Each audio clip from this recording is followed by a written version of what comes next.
Hello, नमस्कार, आदाब, सत श्री अकाल, अस्सलाम वालेकुम। मैं मोहम्मद अहमद काज़मी लेकर आया हूँ आपका पसंदीदा कार्यक्रम आपके रूबरू। इस कार्यक्रम में हम आपको बहुत बड़े जानकार लोगों से मुलाकात कराते हैं, आपके रूबरू कराते हैं।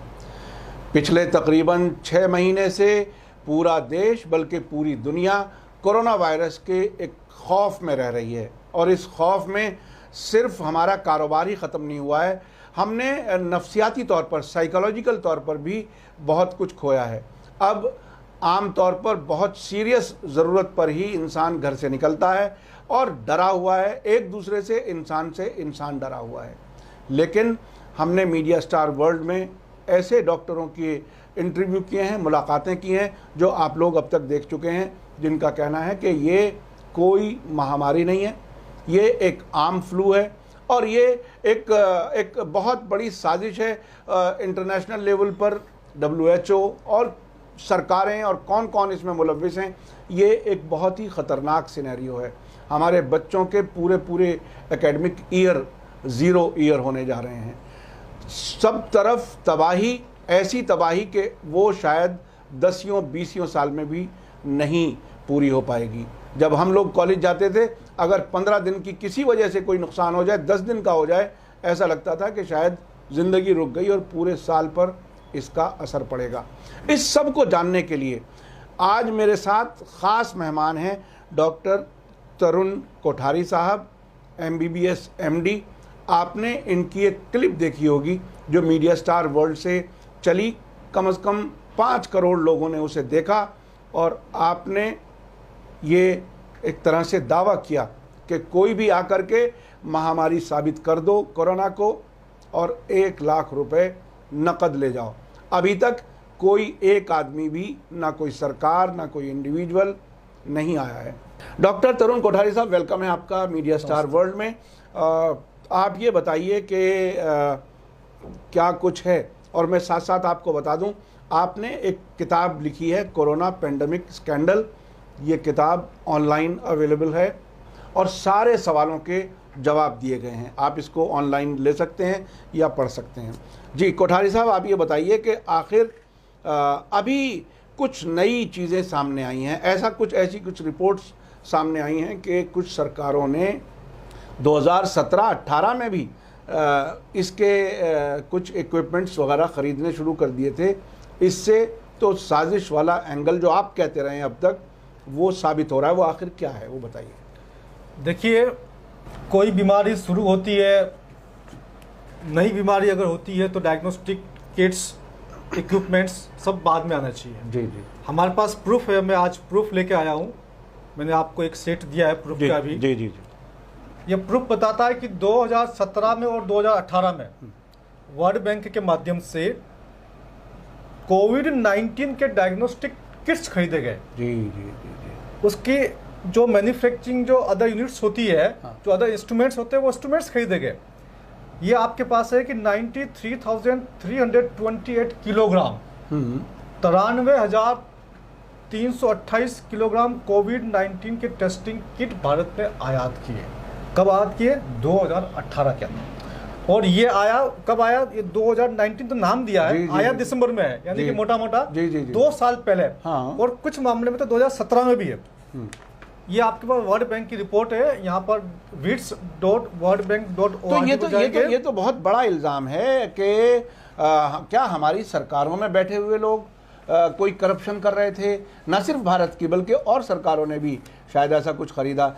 आखिर वो कौन, इंटरनेशनल लेवल पर वो कौन सी ऐसी दीमक है जो पूरे दुनिया को एक तरह से निगलना चाहती है? आखिर क्या है वो? ये तो बहुत ही खतरनाक बात है। क्योंकि एक बार आपके दर्शकों को बताना बड़ा जरूरी है, अगर इस चीज को दर्शक देख सकते हैं या समझ सकते हैं, तो ये वर्ल्ड बैंक की वेबसाइट से wits.worldbank.org, ये आप कोविड-19 टेस्ट 2018 में और टॉप एक्सपोर्टर्स किस किस देश ने एक्सपोर्ट किए, European union, Switzerland, Germany, Ireland, United states.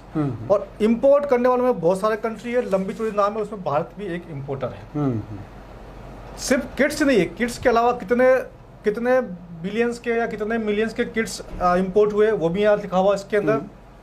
कब कब हुए, 17 में कितने हुए, 18 में कितने हुए, ये पूरा आज एक मैं आपके सामने ये पूरा डेटा लेके आया हूँ, जिसके अंदर ये साबित हो जाता है कि ये महामारी नहीं है, ये एक प्रकार का इंटरनेशनल गेम चल रहा है। इस गेम के अंदर पूरी दुनिया की अर्थव्यवस्था को बर्बाद करने के लिए ये एक पूरा गेम खेला जा रहा है। देखिए, कनाडा कोविड-19 test import by country in 2018, ये कनाडा का, ये कनाडा का है। कनाडा ने 2018 में इंपोर्ट किए, भारत ने भी इंपोर्ट किए, 17 में भी इंपोर्ट किए। आखिर महामारी आने से पहले ये आप देखिए कोविड-19 टेस्ट किट्स, ये आपको ये कब आया है?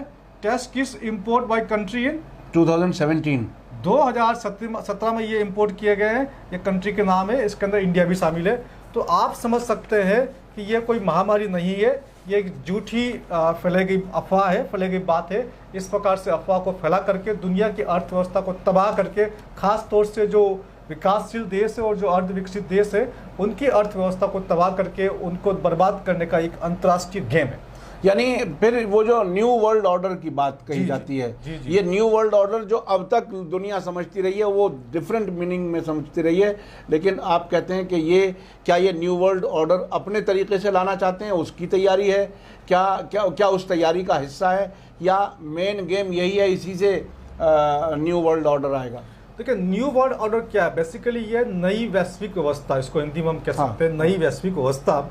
इसकी शुरुआत इन लोगों ने बहुत पहले की थी, है ना। तो ये क्या चाहते हैं कि पूरे वैश्विक स्तर पर कुछ जो बिग एलाइट्स है उनका राज रहे और बाकी जितने भी मनुष्य वो उनकी गुलामी करें। तो उनको गुलामी कैसे करवाई जाए, उस प्रकार से अलग अलग तरीके के किट्स लगाए जा रहे हैं, अलग अलग तरीके के आपके डायग्नोस्टिक किट्स बनाए जा रहे हैं, अलग अलग तरह की बीमारियों को आपको बताया जा रहा है मीडिया के माध्यम से, ये बीमारी फैल गई है, ये फैल चुकी है, इतने लोग इससे मर रहे हैं। इसके माध्यम से पूरी दुनिया की अर्थव्यवस्था को कुछ लोग अपने नियंत्रण में लाना चाहते हैं, वो अपने को कंट्रोल करना चाहते हैं। तो इसको उन लोगों ने नाम दिया कि नई वैश्विक व्यवस्था।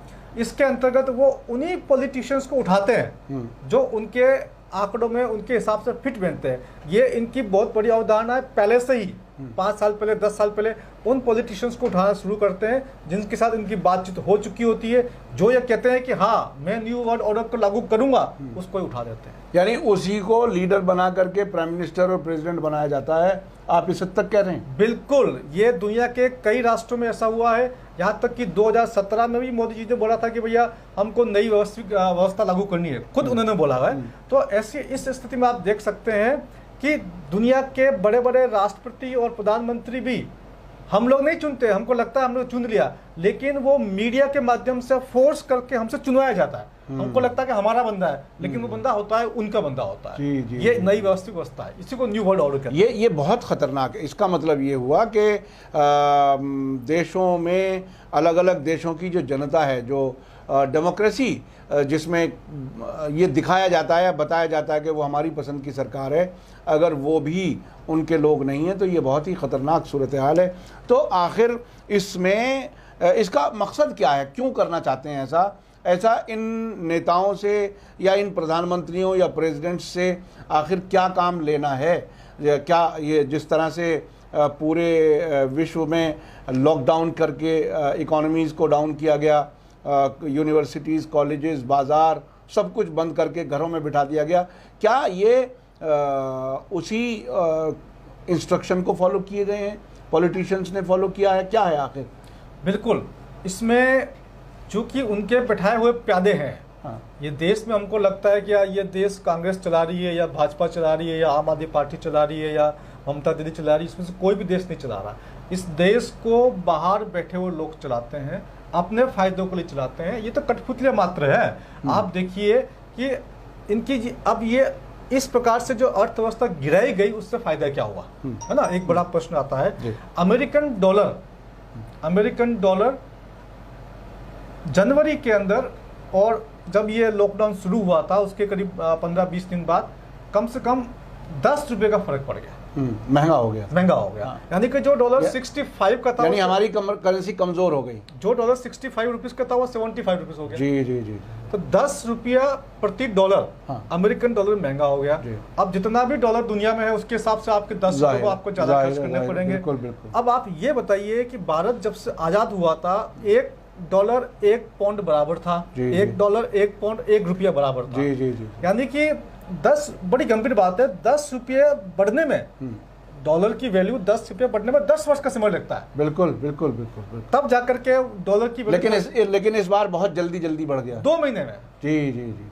2 महीनों में उन्होंने इतना पैसा कमा लिया जितना पैसा कमाने के लिए उनको 10 साल लगता है, सिर्फ डॉलर की रेट बढ़ा करके। एक तो ये चीज है। जी जी। दूसरी आप देखिए गोल्ड, सोना भी जो 40,000 रुपीज तोला था वो बढ़ करके 55,000 तक पहुंच गया था, अभी उसके आसपास चल रहा है। जी जी। और जब ये लॉकडाउन की व्यवस्था लागू हुई, जब ये इन लोगों ने महामारी की बात फैलाई, उसके पहले आप देख रहे हैं कि पूरे दुनिया से ये लोग सोना ले रहे थे और पूरे दुनिया में ये कह रहे थे कि भैया सोना किसी काम का नहीं है। हमारे देश की सरकारें भी कह रही थी कि जो सोना पड़ा हुआ है ना वो किसी काम का नहीं है, वो यूजलेस है, उसको आप बाहर निकालिए। तो सारा सोना बाहर निकाला गया, उन लोगों ने वो सारा सोना अपने कब्जे में कर लिया। अब जब सोना उनके पास आ गया तो उन्होंने उस सोने की रेट को बढ़ा दिया। यानी ये बात भी उन्हीं के हक में हमारे नेताओं ने कह दी, आप इस हद तक कह रहे हैं? कोई भी नेता हो, मैं किसी पार्टी की बात नहीं कर रहा हूँ, चाहे वो बीजेपी का हो, चाहे वो कांग्रेस का हो, चाहे किसी भी पार्टी का हो, चाहे सरकार मनमोहन सिंह की रही हो, चाहे सरकार मोदी जी की रही हो, ये सब कठपुतलियां हैं, इनके हाथ में कुछ नहीं है। ये वो नचाते हैं, ये नाचते हैं और देश की जनता को बताते हैं कि हम कर रहे हैं, ये हम कुछ नहीं कर रहे हैं। ये अभी एक बात छेड़ी प्रधानमंत्री जी ने, आत्मनिर्भर भारत। जी जी जी है? बिल्कुल। ये जो वर्ल्ड बैंक की साइट में लिखा हुआ है सेल्फ रिलायंस। जी जी जी। क्या लिखा हुआ है? बस उसी का ट्रांसलेशन आ गया। वो हिंदी में बता दिया और हम खुश हो गए जी, पता नहीं कोई शब्दावली नहीं, वो बिल्कुल ऐसा लगने लगा था जैसे महात्मा गांधी ने बी इंडियन बाय इंडियन का नारा लगाया था, जैसे कोई शायद वो नारा दोबारा आ गया। जैसे कोई, चाहे जब कोई भी सरकार हो, अगर जब मनमोहन सिंह की सरकार होती थी तो उस समय जो नारे आते थे वो नारे भी यही लोग देते थे और ये अपनी भाषा में हमको बताते थे, तो हमको लगता था कि यार ये तो हमारी सरकार है। जी जी जी। ये हमारी कुछ नहीं है, ये इस देश के नागरिकों को समझने की आवश्यकता है। ये सिर्फ और सिर्फ कठपुतलियां हैं। अच्छा, हम वापस आते हैं इस पे कोरोना वायरस पर। जी जी। इसमें आपके नज़र में जो कुछ भी हुआ ये सब धोखा था, लेकिन इतने लोग मर रहे हैं और उनकी रिपोर्टिंग हो रही है। लोग आमतौर पर यही सवाल करते हैं, इतने लोग मर रहे हैं, हालांकि बहुत से डॉक्टर्स, आपके कुछ और साथी ये कहते हैं कि हर साल मरते थे। तो बहरहाल आप इसे कैसे देखते हैं? तो अब हर दिन, अब भी फिर से आंकड़े आ रहे हैं, हर दिन 80,000 बढ़ रहे हैं, लाख बढ़ रहे हैं, 1.5 लाख बढ़ रहे हैं। एक ज़माना था 5-4 भी बढ़ते थे तो एक बड़ी तकलीफ होती थी, अब ये बात लाखों में हो गई है। अब तो क्या है, अब आप इसको कैसे देखते हैं? आप मुझे भारत सरकार से आंकड़े मांगिए कि जनवरी से लेकर अगस्त तक कुल कितने लोग मरे सब बीमारी से मिलाकर के हिंदुस्तान में, और पिछले साल कितने लोग मरे, और उसके पिछले साल कितने लोग मरे, 16, 17, 18, 19, 20, ये आप मुझे 8 महीने के आंकड़े दे दीजिए। एक भी आदमी की मौत एक्स्ट्रा हो गई हो तो हम मान लेंगे। ये बहुत बड़ी बात है। देखिए, जिस तरह से अखबारों में हर दिन एक एक दिन गिनती गिनवाई गई, हालांकि अब तो गिनती गिनने वाले और गिनती पढ़ने वाले सब बोर हो चुके हैं, वो अब उस गिनती पर नज़र भी नहीं रखना चाहते। लेकिन ये बात बहुत बड़ी है कि आप कह रहे हैं कि जो हर साल जितने लोग मरते थे उससे कोई ज़्यादा लोग नहीं मरे हैं। अगर आप कहते हैं कि महामारी आ गई है तो जितने लोग हर साल मरते हैं उससे 10%, 20% तो एक्स्ट्रा मरने चाहिए ना। वो महामारी की एक डेफिनेशन थी, मुझे याद आता है। आप 10% तो एक्स्ट्रा मानोगे ना। हाँ। मैं तो कह रहा हूँ एक भी आदमी एक्स्ट्रा मरा हो। हाँ। तो मुझे बता दीजिए, हम मान जाएंगे। जी जी जी जी जी जी। अच्छा, आपका जो वो 1 लाख रुपए देने का दावा था, ऐलान था, घोषणा थी कि कोई भी आए और इसको महामारी साबित कर दे और मैं 1 लाख रुपए नकद देना चाहता हूँ, ये ऐलान किए हुए मैं समझता हूँ तकरीबन 2 महीने हो गए होंगे। तो क्या इस पे कहीं कोई जवाब आया? मुझे याद है कि हमारे पहले जो प्रेस कॉन्फ्रेंस की आपकी क्लिप थी वो तकरीबन 5 करोड़ से ज़्यादा लोग देख चुके, और ये इतने ज़्यादा लोगों के देखने का मतलब ये है कि आपकी बात लोगों को अपील कर रही है। इसके बाद भी, इतने लोगों के देखने के बाद भी आपके पास कोई आया दावा करने के लिए 1 लाख रुपया लेने के लिए? क्या हुआ? देखिए, मैं इस योजना को, इस स्कीम को और बढ़ा रहा हूँ। हाँ। है ना।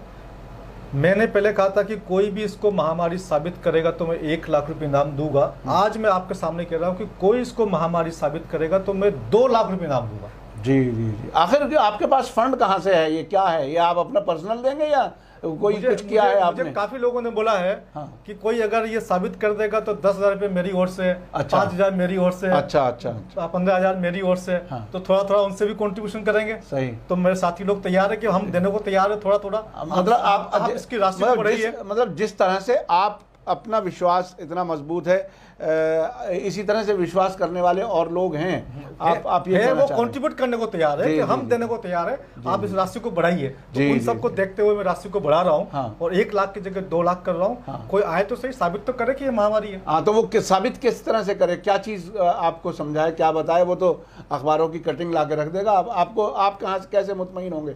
हाँ, साबित कैसे करें? हाँ। आपका एक टेस्ट लिया हुआ है, आपका टेस्ट पॉजिटिव आया। हाँ। मैं चाहता हूं कि आपका 3 दिन में 10 बार टेस्ट हो। ठीक है। अगर आप मरीज है तो 10 बार पॉजिटिव आएगा। सही है। और नहीं है तो नहीं आएगा। हाँ, ठीक है। ठीक है ना जी। लेकिन अगर आपका कभी पॉजिटिव कभी नेगेटिव, कभी पॉजिटिव कभी नेगेटिव आएंगे तो आपको मरीज मानेंगे नहीं मानेंगे? जी जी जी जी जी। नंबर 1। हाँ। नंबर 2, आप आम पे टेस्ट करें, पपीते पे टेस्ट करें, अंगूर पे टेस्ट करें, अनानास पे टेस्ट करें, पॉजिटिव नहीं आना चाहिए ना। और वहां भी आ गया तो हम टेस्ट को क्या मानेंगे? सही मानेंगे, गलत मानेंगे? नंबर 2। नंबर 3, आप बकरी पे करें, आप गाय पे करें, घोड़े पे करें, गधे का सैंपल है उन पे करें, वहां तो पॉजिटिव नहीं आना चाहिए ना। वहां तो किसी को कोरोना नहीं रहा, कोई मर्ड तो नहीं रहा ना। जो मृत्यु बता रहे हैं अखबार वाले, वो तो इंसानों की बता रहे हैं, किसी जानवर की तो बता नहीं रहे। तो इसका मतलब किसी जानवर को कोरोना नहीं है, तो फिर वहां से कैसे पॉजिटिव आ जाएगा? तो ये आप पहले वहां टेस्ट करके देखिए। सिर्फ आपको 25-50 टेस्ट करने हैं। उस टेस्ट से मालूम चल जाएगा कि कितना बड़ा फर्जीवाड़ा चल रहा है। इसकी मैं कहानी बताता हूँ। Chief justice of Rajasthan, by chance जो बात हमने कही उसकी वजह से या उनके मन में आया, उनका 3 दिन में 10 बार टेस्ट हुआ। अच्छा। 3 दिन में 6 बार टेस्ट हुआ। 3 दिन में 6 बार टेस्ट हुआ। 2 बार पॉजिटिव आया, 4 बार नेगेटिव आया। तो उसको क्या मानोगे? पेशेंट है या नहीं है? जी जी। कोरोना है या नहीं है?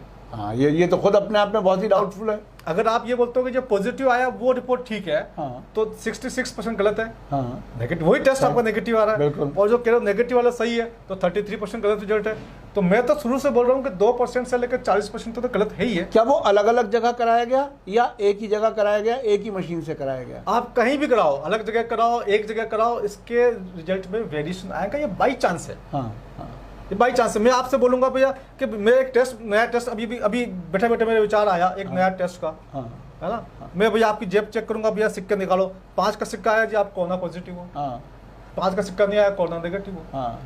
थोड़ी देर बाद फिर आपकी जेब में दिखाया 5 रुपये आ गया, तो कल तक नेगेटिव थे, आज पॉजिटिव हो गया। ये बाई चांस है।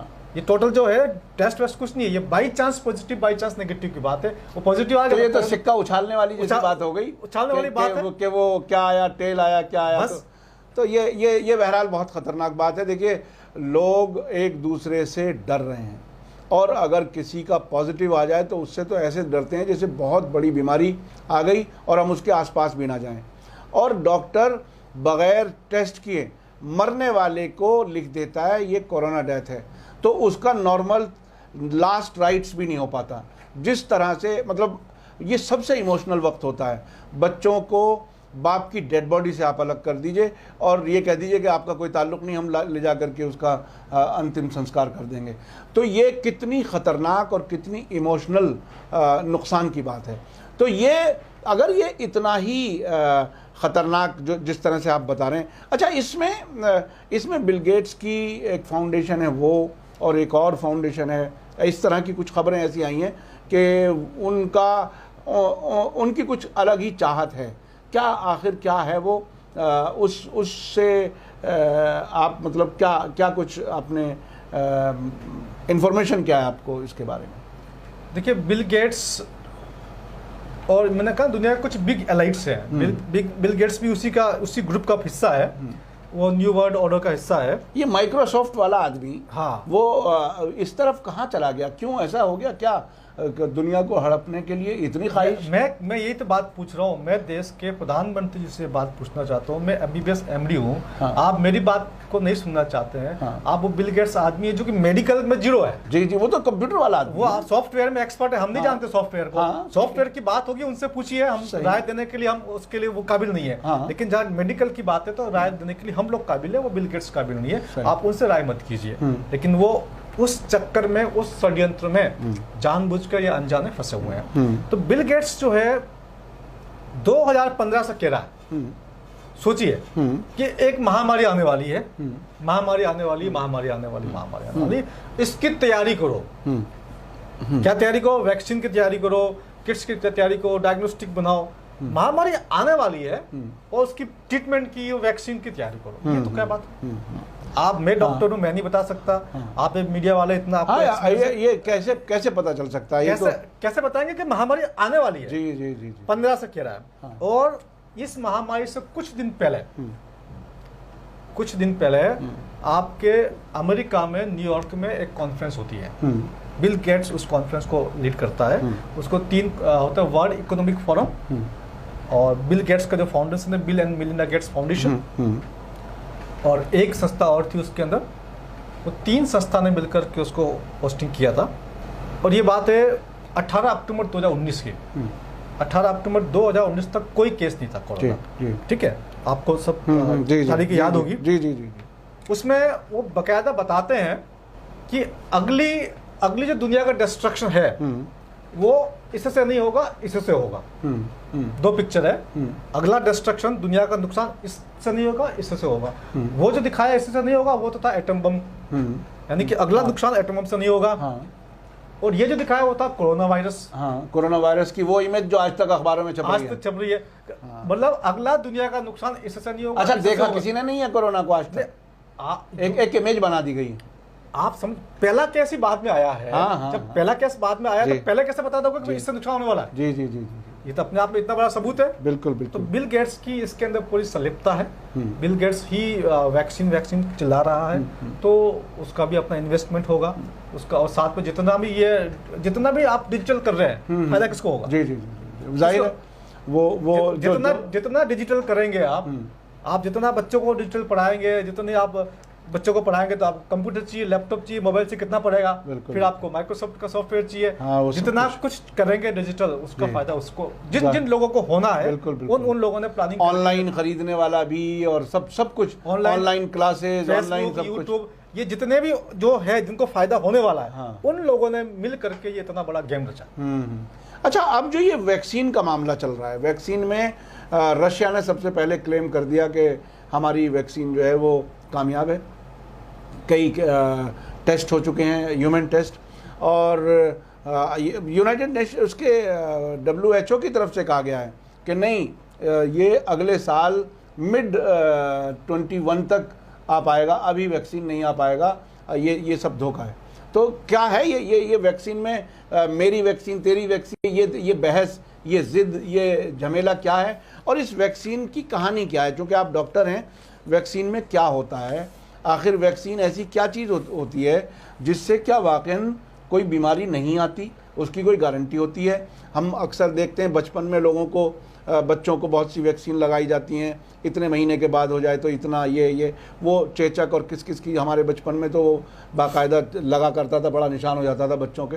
तो अब जो ये इस वैक्सीन का जिक्र है, इस पे क्या कुछ हो रहा है? ये खुद अपने आप में बिल्कुल हेड्स ऑफ स्टेट्स आमने सामने एक तरह से लड़ रहे हैं इस इशू पर। ये क्या है? इस पे स्टेक बहुत बड़ा है, और आखिर कमाई कितनी है और धंधा कितने का है, ये समझने का। देखिए, वैक्सीन जब रूस लेके आया तो इन लोगों ने मना कर दिया कि आपकी वैक्सीन जो हम एक्सेप्ट नहीं करते। इसके बाद में अफ्रीका में 1-2 देश है, उन लोगों ने दवाई बनाई जो लोकल उनकी मेडिसिन होती है, हर्ब्स होती है, कि भैया ये लोकल मेडिसिन ये लीजिए, इससे आराम हो जाएगा। उन्होंने मना कर दिया। भारत के अंदर आयुर्वेद को, होम्योपैथ को बिल्कुल ही बंद कर दिया। सरकार ने बंद कर दिया कि आप इलाज कर नहीं सकते। ये गेम कितना बड़ा है, ये आप, मैं एक वर्ल्ड बैंक की आपको रिपोर्ट दिखा रहा हूँ। ये वर्ल्ड बैंक की रिपोर्ट है, अगर इसमें आपको दिख सके तो ये 31 मार्च 2025 लिखा हुआ है। आप देखिए इसके अंदर क्या डेट लिखी हुई है। जी जी, 31 मार्च 2025। उसके ऊपर क्या लिखा हुआ है? Expected program closing date. यहाँ पर क्या लिखा हुआ है? जी जी, फाइनेंसिंग इंस्ट्रूमेंट, कोविड-19 strategic preparedness and response program. ये रिपोर्ट, हाँ, ऑथेंटिक एविडेंस मेरे पास। जी जी जी। ये रिपोर्ट क्या कह रहा है? एक्सपेक्टेड डेट ऑफ क्लोजिंग हाँ, आवर प्रिपेयर्डनेस इज 31 मार्च 2025। यानी इसको 2025 तक इन्हें खींचना है किसी भी तरह से। आप समझिए ना। हाँ। ये तो 2025 तक आप नहीं जागे तो पूरा डिकेड जाएगा, पूरा 10 साल लगेगा, और नहीं जागे तो चलता रहेगा। क्योंकि ये पूरी का आपके जितना पैसा आप लोगों ने 10 साल 20 साल 25 साल में बचाया है, जो भी पूंजी विकासशील देशों के पास है थोड़ी बहुत, उस सारी पूंजी को खींचने का, अपनी तरफ ले जाने का बड़ा गेम है। 2025 का तो मैंने आपको एविडेंस दे दिया, लेकिन ये 10 साल तक चलेगा, ऐसा भी एविडेंस है। इससे बड़ा एविडेंस क्या चाहिए? तो इसमें तो सब फिर तो कोई नहीं बचेगा। जो आज थोड़ा बहुत पेट भर के खा भी रहे हैं वो भी नहीं खा पाएंगे, क्योंकि अभी इस वक्त बेरोज़गारी ऐसी है कि लरस जाता है आदमी। वो तस्वीरें हमें याद हैं कि मरे हुए कुत्ते को कोई खा रहा था, उसकी तस्वीर सामने आई थी। और जो गरीब बेरोज़गार हुआ है, उसके पास जो पैदल चल के गया था गांव, अब वो गांव से वापस शहर आना चाहता है, क्योंकि गांव में भी उसके पास कुछ खाने के लिए नहीं है। और जाहिर है अगर गांव में खाने के लिए होता तो वो पहली बार ही क्यों निकल के आता। तो अब अगर ये 2025 तक बात जानी है उनके प्लान के तहत, क्योंकि जब उन्हें मजा आने लगा कि 25 पे भी खत्म नहीं करेंगे, मैं आपसे वही कह रहा हूं, फिर ये से और बढ़ाएंगे। नहीं साहब, अभी तो बहुत अभी गुंजाइश है, अभी बड़ी कमी है, और अभी आप बिल्कुल बीमार हो सकते हैं, घर से बाहर ना निकले। और वो जो हम अक्सर मोबाइल पे टोन सुनते हैं, थोड़ी भी बेहतियाती भारी पड़ सकती है। ये जो भारी पड़ सकती है वाली बात अपने हमारे आपके दिमागों में डाली जा रही है। इससे ज़्यादा क्या भारी पड़ेगी कि लोग भूख से मर रहे हैं। तो इसका तो ये बहुत ही खतरनाक। अच्छा, ये तो एक पहलू है। वैक्सीन में होता क्या क्या है वो ज़रा बता दीजिए। हाँ, वैक्सीन में क्या होता है इस चीज़ को आपको समझना पड़ेगा।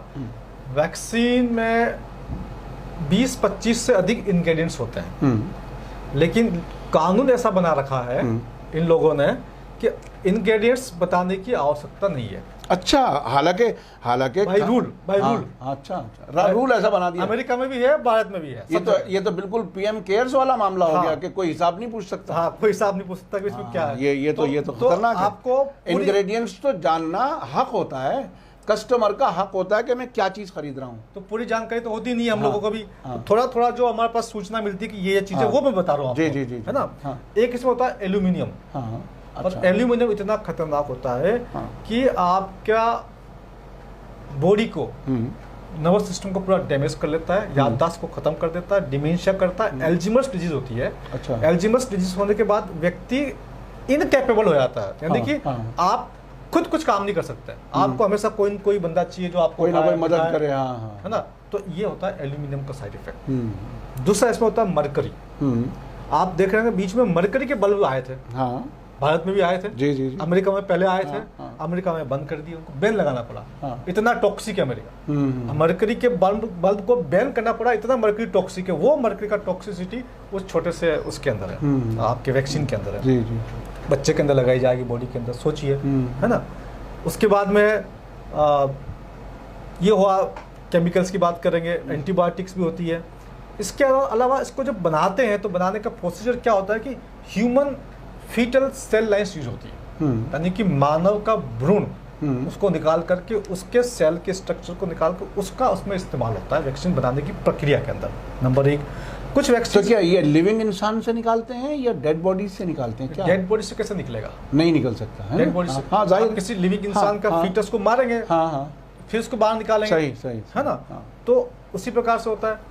गाय की चर्बी का इस्तेमाल होता है, गाय की तेल का इस्तेमाल होता है, गाय के बच्चे का भ्रूण का इस्तेमाल होता है, गाय की हड्डी का इस्तेमाल होता है।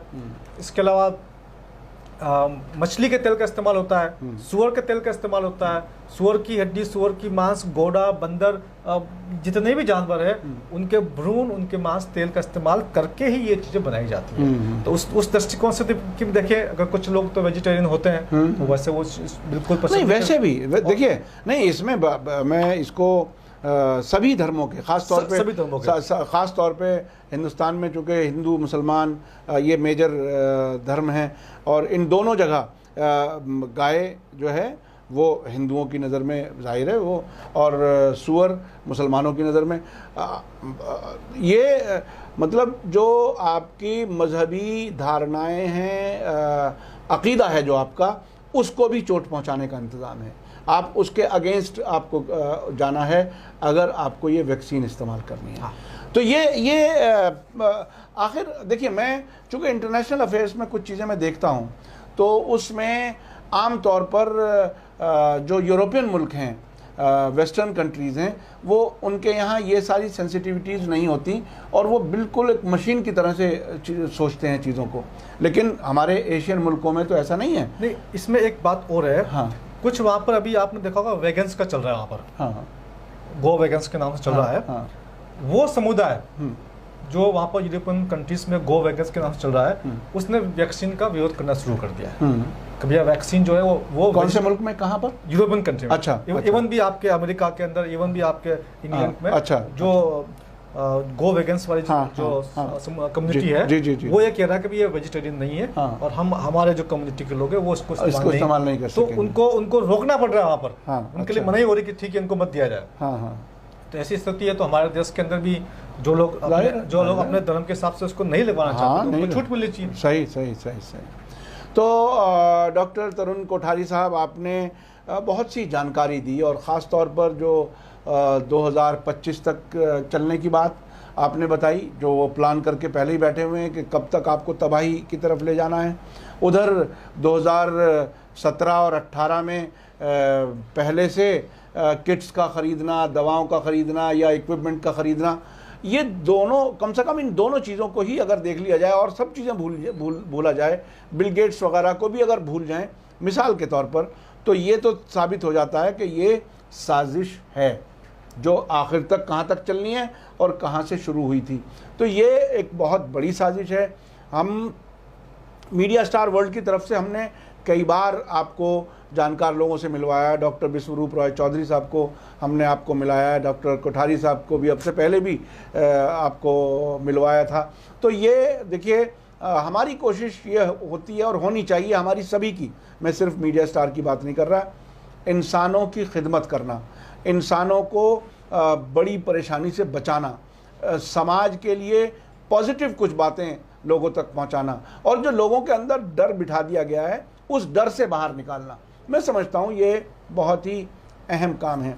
डॉक्टर कोठारी साहब, आपने हमें समय दिया, आपका बहुत बहुत शुक्रिया। कोई और ख़ास बात अगर रह गई हो तो आप कुछ ऐड कर सकते हैं। आपका बहुत बहुत शुक्रिया। मैं दर्शकों से कहना चाहूँगा कि मीडिया स्टार वर्ल्ड को अगर आप पहली बार देख रहे हैं तो सब्सक्राइब कर लें और यूट्यूब पर देख रहे हैं तो सब्सक्राइब करें, घंटी दबाना ना भूलें, और फेसबुक पर देख रहे हैं तो हमारे पेज को लाइक करें ताकि आपको हमारी आने वाली वीडियो की खबर सही वक्त पर मिल सके। इसी के साथ मुझे दीजिए इजाज़त। धन्यवाद, शुक्रिया। जय भारत, जय हिंद।